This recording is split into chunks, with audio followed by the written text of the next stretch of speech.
La revue de presse pour refermer ce journal, la majorité des quotidiens s'intéresse à la deuxième édition de la semaine de soutien psychosocial et spirituel au profit des familles des FDS décédés, blessés ou portés disparus en opération. L'autre sujet qui fait les choux gras de la presse, c'est bien le démarrage ce jour de l'examen du brevet professionnel de technicien spécialisé, avec tout son enjeu pour le développement économique du pays. La lecture croisée des journaux, c'est avec Benewande Frédéric Nikiema. Dans leur parution du jour, les quotidiens burkinabés commentent l'actualité relative à l'examen du brevet professionnel de technicien spécialisé qui démarre ce jour 16 septembre 2025. Pour l'Express du Faso, à l'heure où les entreprises recherchent avant tout des travailleurs qualifiés, capables de résoudre des problèmes techniques et d'innover sur le terrain, la place des techniciens spécialisés devient centrale. C'est pourquoi le quotidien bourbeulais estime que cet examen doit aller bien au-delà d'un simple rendez-vous académique, à un moment où notre pays met de plus en plus l'accent sur la formation technique et professionnelle comme levier de développement. Dans un pays où l'industrialisation est pleine de potentiel, chaque diplômé, selon mon confrère, peut devenir une force de proposition et un acteur de changement. La réussite de cet examen dépasse la seule ambition personnelle des candidats.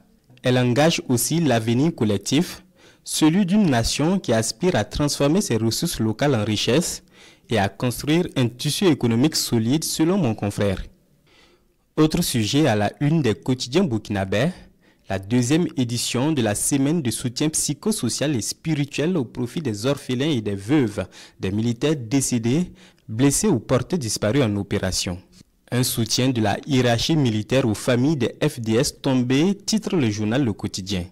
Dans ses colonnes, mon confrère indique que pour cette deuxième édition, ce sont 144 familles qui ont bénéficié de vivres.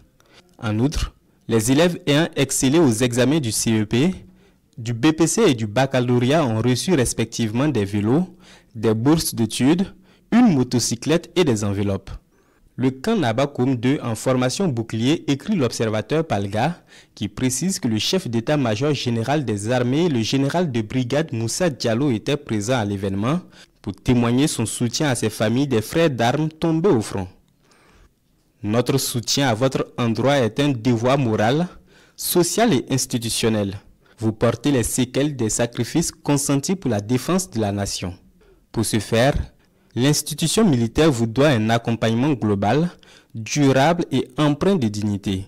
Nous voulons vous offrir un espace où vous pouvez exprimer vos préoccupations.